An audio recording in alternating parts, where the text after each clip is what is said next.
On our anniversary trip, my wife said, "I want a divorce."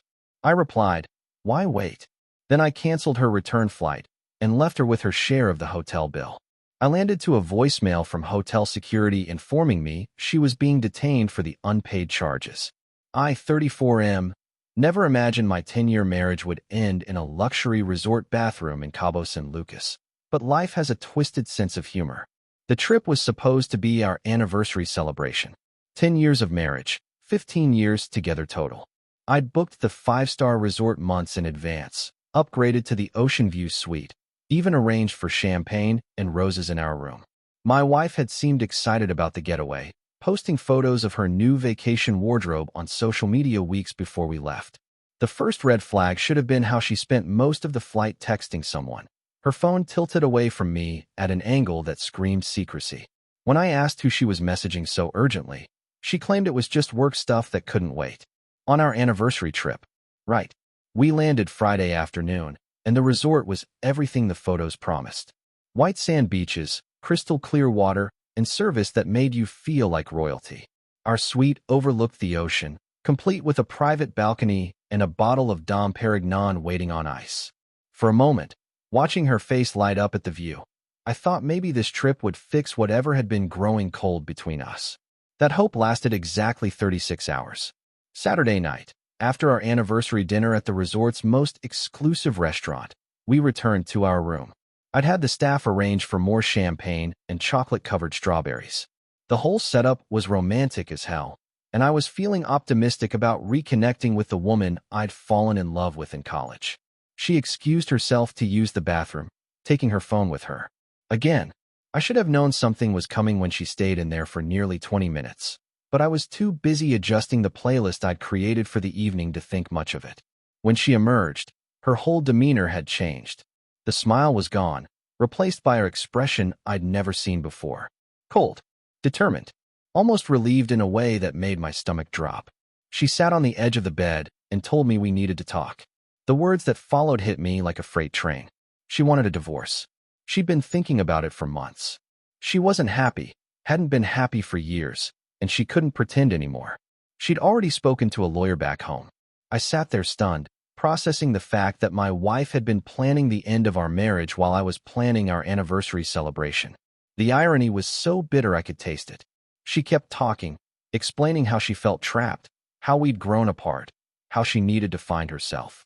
All the greatest hits of divorce cliches.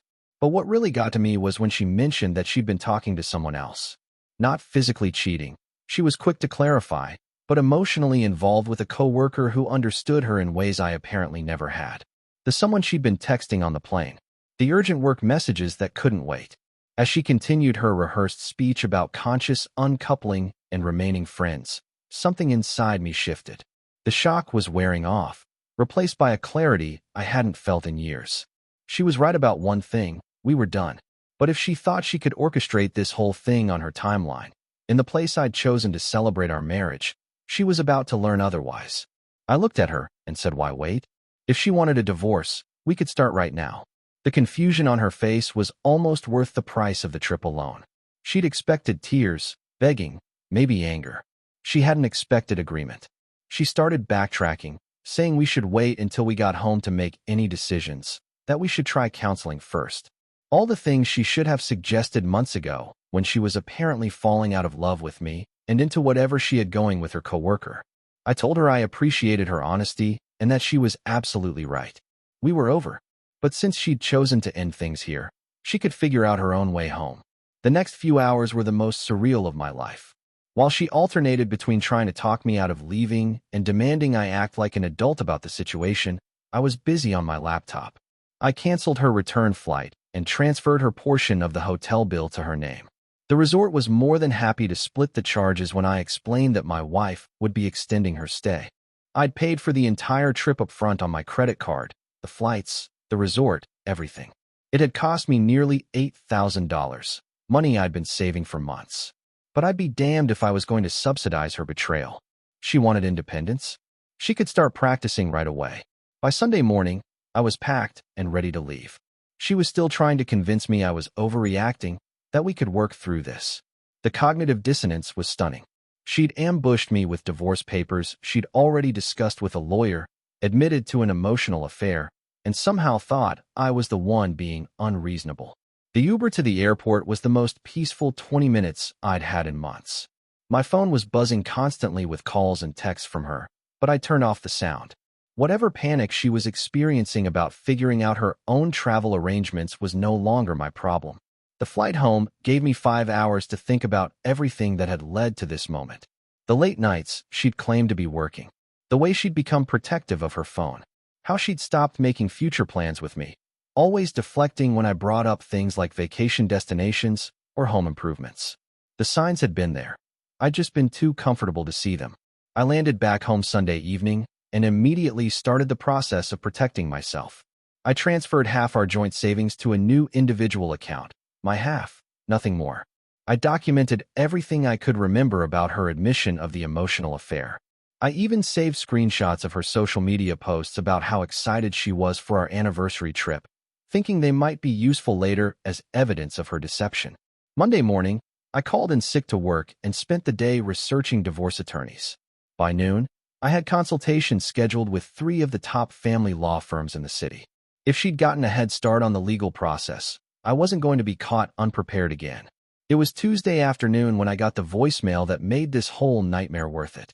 Hotel security had called to inform me that my wife was being detained for unpaid charges. Apparently, she'd tried to extend her stay even further, racking up additional room service charges, spa treatments, and bar tabs. When it came time to settle the bill, her credit cards were declined. She'd maxed them out on something, probably her new vacation wardrobe, and whatever else she'd been spending money on while planning her exit strategy. The security manager explained that she'd insisted her husband would take care of the charges, but when they called the credit card on file, mine, I was able to clarify that I was no longer responsible for her expenses. She owed the hotel nearly $3,000 and couldn't leave until it was settled. According to the manager, she'd become increasingly agitated when she realized I wasn't going to bail her out. She demanded they call me directly, apparently convinced that I wouldn't actually leave her stranded. The security footage, he mentioned almost apologetically, showed her having what could only be described as a complete meltdown in the lobby when she understood her situation. I thanked him for the call and confirmed that I had no intention of covering her additional expenses. She was an adult who had made her choices, and dealing with the consequences was part of that independence she'd been craving. Update 1. The call started that evening. First from her, crying and apologizing, begging me to help her get home. Then from her sister, calling me every name in the book for abandoning family. Then from her mother, trying to guilt me about leaving her daughter in a foreign country. Each conversation followed the same pattern. I'd calmly explained that my wife had chosen to end our marriage and that she was dealing with the natural consequences of that decision. They'd escalate to shouting about how I was being vindictive and cruel. I'd remind them that she was a grown woman who had been planning this divorce for months and had certainly figured out her finances before pulling the trigger. Her mother threatened to call the police on me for abandonment. I encouraged her to do so and to make sure she mentioned the emotional affair and premeditated nature of the divorce announcement. That conversation ended quickly. Wednesday morning brought a call from her coworker, the one she'd been having the emotional affair with.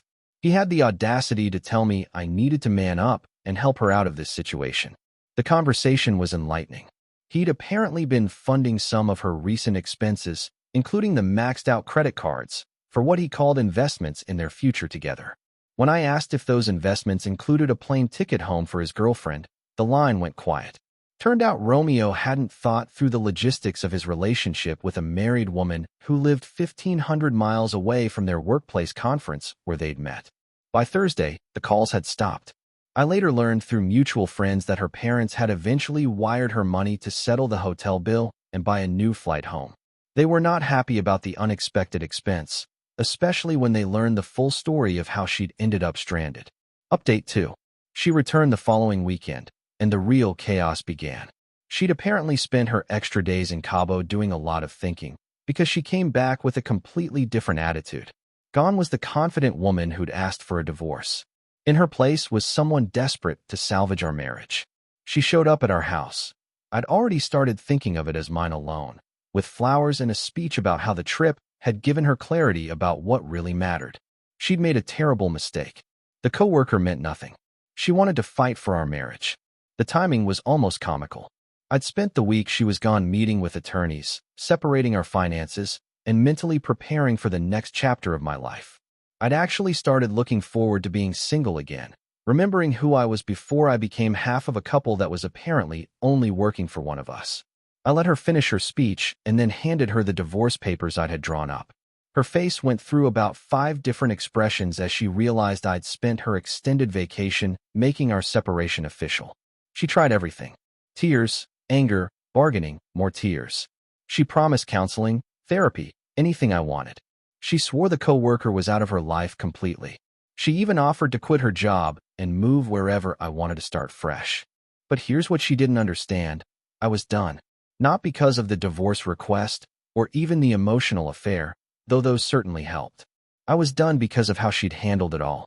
The deception, the planning behind my back, the anniversary ambush, and then the expectation that I'd rescue her when her grand exit strategy fell apart. She'd shown me exactly who she was when she thought she held all the cards. I wasn't interested in seeing who she'd pretend to be now that the situation had reversed. Update 3. The divorce process took 8 months, but it was surprisingly straightforward. Her lawyer tried to paint me as vindictive and cruel for leaving her in Mexico, but my attorney had a field day with the timeline of events. She'd consulted with a lawyer before our anniversary trip, admitted to an emotional affair, and ambushed me with divorce papers on what was supposed to be a celebration of our marriage.